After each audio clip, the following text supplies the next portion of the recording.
Olá, boa noite. Veja no Brasil TV. No Rio Grande do Sul, em alguns pontos, a água recuou, mas o número de gaúchos em abrigos aumentou. Mudanças climáticas e a falta de medidas públicas deixam em alerta as pessoas que vivem em áreas de risco no Rio de Janeiro. No dia de combate à LGBTfobia, um estudo revelou que o número de ocorrências de homotransfobia aumentou nos últimos anos em Brasília. E ainda, fique atento, hein? O prazo para a entrega do Imposto de Renda 2024 vai até o dia 31 desse mês.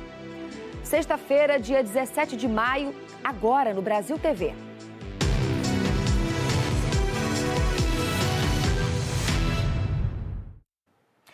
O tempo firme no Rio Grande do Sul trouxe esperança de que o nível da água diminua nas cidades alagadas. A tragédia já afeta mais de 2 milhões de pessoas.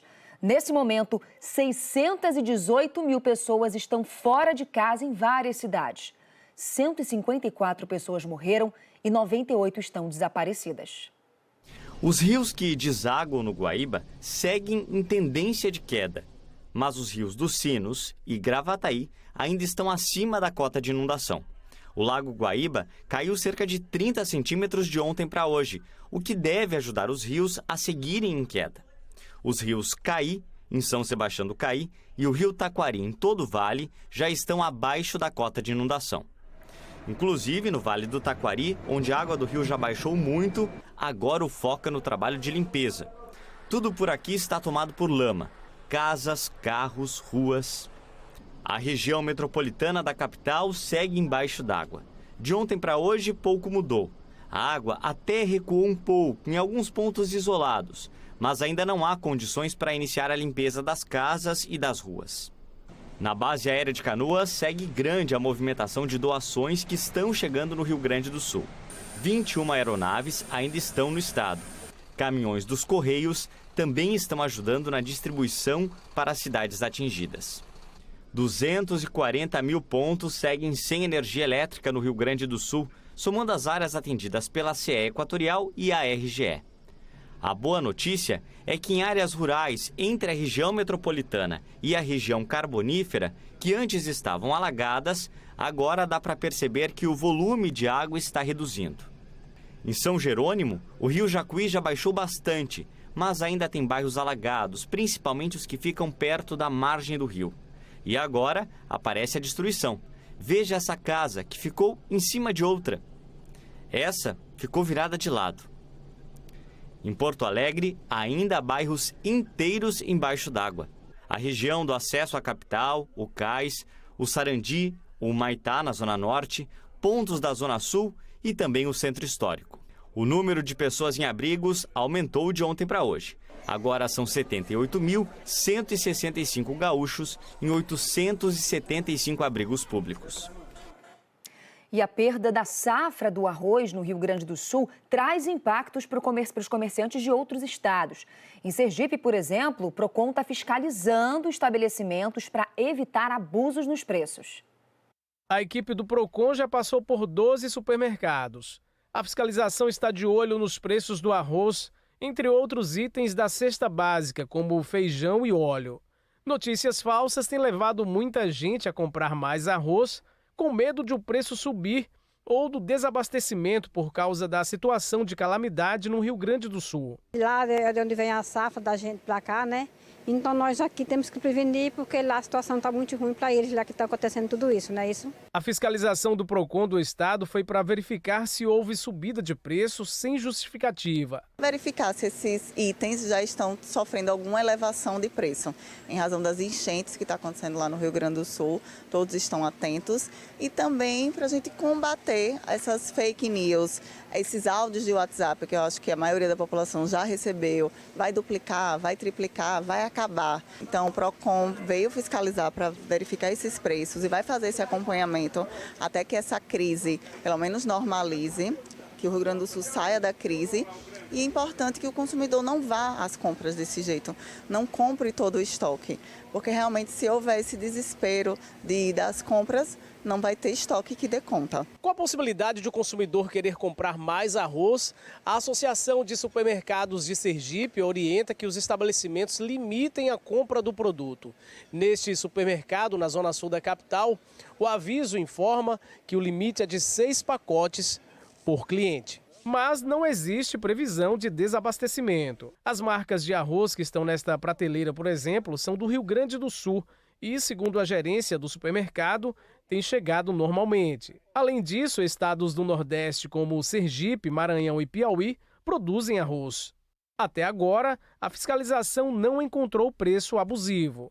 O que existe é uma variação considerável entre um estabelecimento e outro.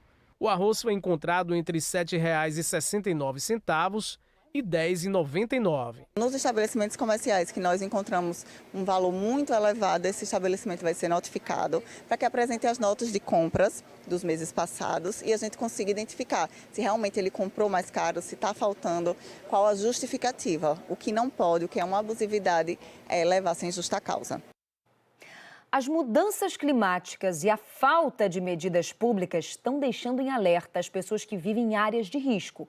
No estado do Rio de Janeiro, mais de 1 milhão de casas ficam em regiões que podem sofrer enchentes e deslizamentos. Em Magé, na Baixada Fluminense, moradores convivem com medo de novas chuvas. A lista de coisas que a dona Maria já perdeu nas últimas enchentes é longa. Já perdi guarda-roupa, colchão, cama do meu filho, entendeu? Do meu outro neto que eu crio. Só não perdi do meu filho porque é um pouquinho alta, entendeu?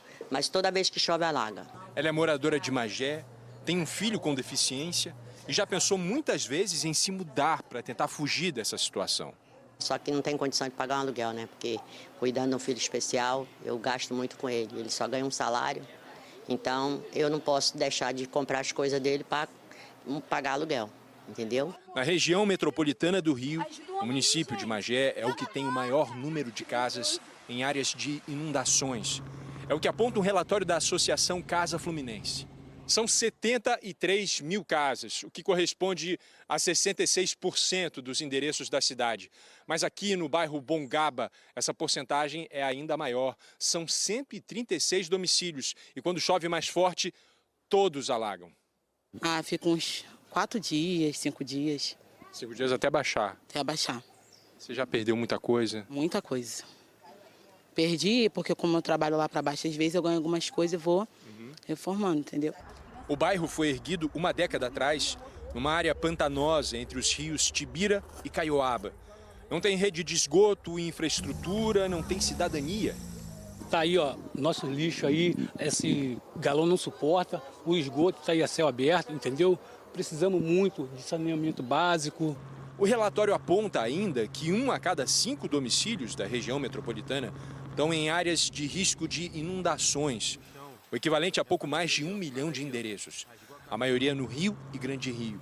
São dados e indicadores que mostram como a falta de planejamento e negligência do poder público se refletem na vida da população. Segundo o relatório de 2020 a 2023, 140 pessoas morreram e 690 ficaram feridas em eventos relacionados a chuvas e deslizamentos no estado. 95 mil casas foram danificadas, quase 900 destruídas. Um prejuízo de quase R$1 bilhão para as famílias afetadas e de quase 500 milhões para os cofres públicos. Falando em dinheiro, os moradores do Bongaba estão inconformados. Mês que vem tem festa de aniversário da cidade, anunciada pela prefeitura com um monte de show de artista famoso. A comemoração vai ser na Arena Magé, que fica praticamente ao lado do bairro onde falta tudo. Isso é vida? Não é, né? Que aniversário de Magé? A gente que mora a mais ou menos a 100 metros passando por esse tipo de coisa? Eles prometem as coisas, como vai ter o evento, gasta milhões e não vem ajudar a olhar por nós aqui, entendeu? O governo do Rio de Janeiro disse que desde 2021 investiu mais de 4 bilhões de reais em obras de infraestrutura em todo o estado. Já a Prefeitura de Magé falou que faz drenagem em ruas e bairros de todos os distritos e que trabalha constantemente na prevenção de enchentes e alagamentos. Sobre a festa de aniversário de Magé, a Prefeitura frisou que o valor gasto justifica o retorno que a cidade recebe em turismo, geração de empregos e renda. Ainda falando de Rio de Janeiro, tem alerta de ressaca em todo o litoral do estado até domingo, hein? Segundo a Marinha, as ondas podem chegar até 3 metros de altura e o banho de mar não é recomendado. Não tinha nem amanhecido ainda e as equipes da Conlurb já trabalhavam a todo vapor, tirando a areia que invadiu o calçadão da Avenida Delfim Moreira, na Praia do Leblon. Desde quinta-feira, a ressaca fez com que o mar avançasse, deixando a orla carioca um pouco diferente. Admirada, essa moradora da Tijuca ficou de longe, registrando tudo na Praia do Leme.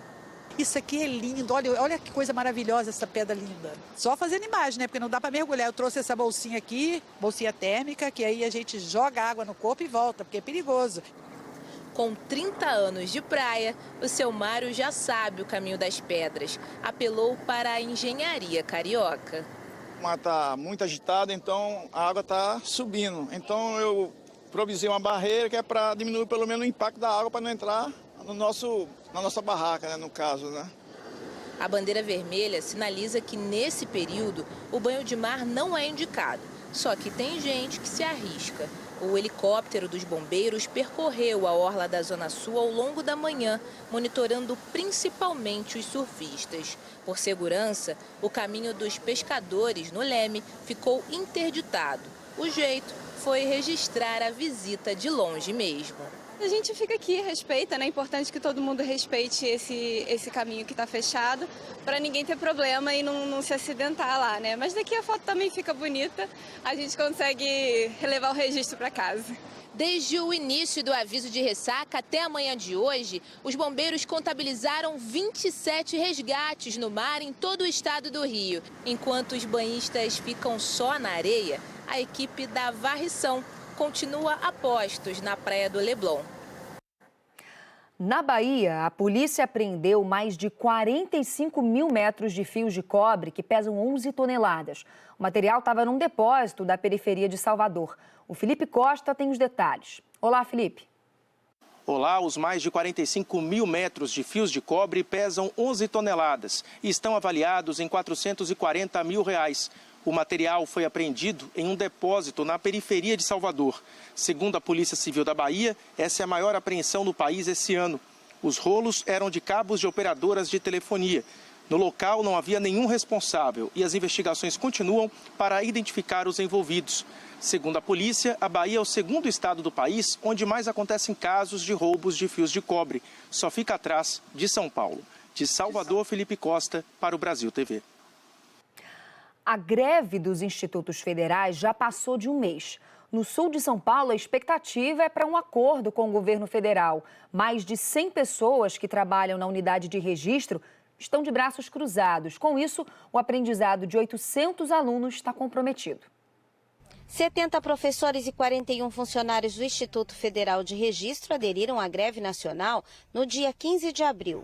A paralisação no país começou no dia 3 de abril. Eles pedem recomposição salarial de 22,71% para os professores e 34,2% para os funcionários. A categoria está avaliando a nova proposta apresentada pelo governo federal. Recomposição zero para este ano, 9% em 2025 e 3,5% em 2026. A gente, de maneira geral, a gente ficou bastante decepcionado e frustrado porque é praticamente a mesma proposta que foi apresentada no dia 19 de abril. Então passou-se quase um mês para que não mudasse praticamente nada. Eu achei que foi uma falta de consideração do governo federal. Eles esperam ainda um repasse maior para o Instituto Federal. A nossa principal bandeira seria exatamente a recomposição do orçamento público destinado à rede de educação federal. esse orçamento vem sendo dilapidado e a gente está tentando recompor os valores que já eram investidos antes, né? As negociações elas estavam acontecendo desde o ano passado, faz um ano, e não estava havendo um retorno acerca das nossas demandas, e a última medida foi entrar em greve. As propostas elas são para recomposição, a gente não está pedindo aumento, a gente não está pedindo reajuste, então a gente está pedindo o mínimo em relação a essas perdas. O campus do Instituto Federal de Registro tem 800 alunos cursando o ensino médio e ainda oferece cursos técnicos de logística, edificação e mecatrônica. Ainda no ensino superior, a unidade oferece cursos de engenharia de produção, física e pedagogia. A unidade aqui em Registro aderiu 100% à greve. Com mais de um mês sem aulas, os alunos e pais esperam que o governo federal e a categoria entrem logo num acordo. Frustrante, viu? Você, que nem ela, é o primeiro ano dela, né? É primeiro ano, fazendo logística também. Tem aquela empolgação, né? A gente espera que isso se resolva quanto mais rápido possível, né? Para não ter uma perda maior ainda. O meu filho está no terceiro ano. Então eu estou desesperada, porque mudo ele de escola, deixo aqui, eu tenho que olhar para eles, para os servidores, mas também eu tenho que olhar a angústia desses alunos. O meu filho entrou em segundo lugar, fizemos festa, estava aí com o seu TCC, estava aí com tudo e de repente parou tudo. Parou e quando a gente vem e fala, não sei como que vai ficar. Não tem data para terminar. A gente não está contra o servidor do Instituto Federal, de forma alguma. A gente só quer que precise terminar a greve para a aprendizagem acontecer. E a aprendizagem dentro das nossas casas não estão acontecendo como é aqui dentro. A gente fica vendo alternativa, estuda, olha na internet, mas isso não é possibilidade de aprendizado. Eles precisam, eles estão na idade de ter o professor como mentor de realizações, porque daqui a pouco eles estão na universidade pública. Os Ministérios da Educação e da Gestão e da Inovação em Serviços Públicos disseram que, além da nova proposta apresentada, o governo federal já garantiu aumento em outros benefícios, como auxílios alimentação, creche e saúde, e que a mesa de negociação dos servidores técnico-administrativos vai ser no dia 21 desse mês. Hoje é o Dia Internacional contra a LGBTfobia. Por isso, a gente foi conhecer histórias de pessoas da comunidade LGBTQI no Distrito Federal e viu como as pessoas ainda sofrem na pele as dores da discriminação. A Natália é uma mulher trans. Ela mora há 3 anos em Samambaia, com o companheiro que é um homem trans. Em 2022, nasceu o Luiz Henrique, filho do casal. Só que até hoje, em alguns cadastros do governo, os dados da criança estão errados. O nome de mãe está no nome do pai, o nome do pai consta o nome do pai realmente. Mas o meu filho consta o nome de pai e mãe da mesma pessoa. A certidão está correta, mas os dados constantes na Receita Federal, nome de pai e mãe, nome de mãe, na verdade, consta errado na Receita Federal. E também no sistema de regulação da Secretaria de Saúde. Mas os transtornos começaram antes mesmo do nascimento do Luiz Henrique. E começaram as transfobias na maternidade, porque me chamavam de paizinho, às vezes chamavam o pai de mãezinha, mesmo com o nome estampado em cima da cabeça dele, que tem o papel com o nome, os dados dele, né, chamando lá o nome escrito Diogo, mas eles assim ainda chamavam de mãezinha e tal, ainda me tratavam de paizinhos. No cartório, mais constrangimento. Eu pedi para ser feito o registro, né, como filiação minha e do Diogo, né, que é a pessoa parturiente, que era o pai. E aí eles alegaram que por eu não ter união estável, né, registrada e nenhum tratamento de fertilização em laboratório ou clínica, eu não teria como comprovar vínculo biológico com meu filho. A Lute é uma mulher trans. Em 2022, ela foi internada numa clínica particular, na ala masculina, mesmo deixando claro a identidade de gênero dela. Isso dá uma tristeza, sabe? A dificuldade, principalmente quando você está numa situação assim, né? Internada numa clínica, como é que você vai... né? Você não está com sua família, você não está com seus amigos, então é muito difícil comprovar, né? Mas acaba que a denúncia serve para uma estatística, né? Segundo dados da Polícia Civil, em 2020 foram registrados 41 casos de homotransfobia no DF. No ano passado, o número saltou para 92 ocorrências. Neste ano, até abril, foram 34 registros.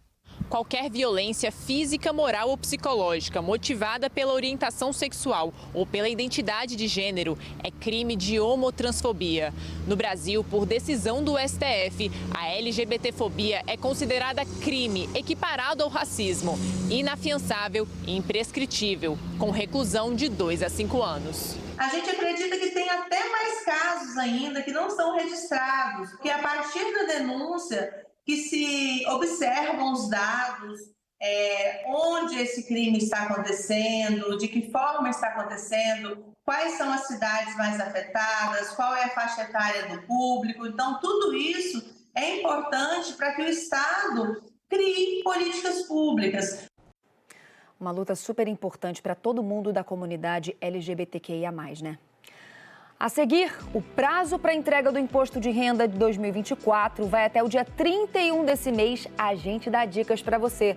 E a gente também fala das festas juninas que estão chegando e já tem muita gente pensando no look que vai usar, hein? É daqui a pouquinho.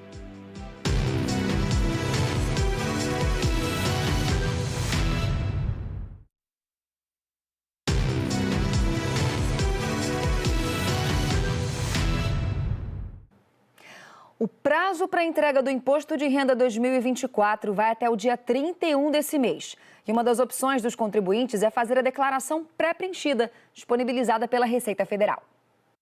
Este tipo de declaração deve ser usada por 43 milhões de brasileiros este ano.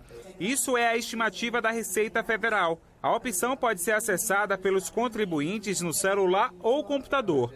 A declaração pré-preenchida está disponível, na verdade, para o contribuinte desde 2014.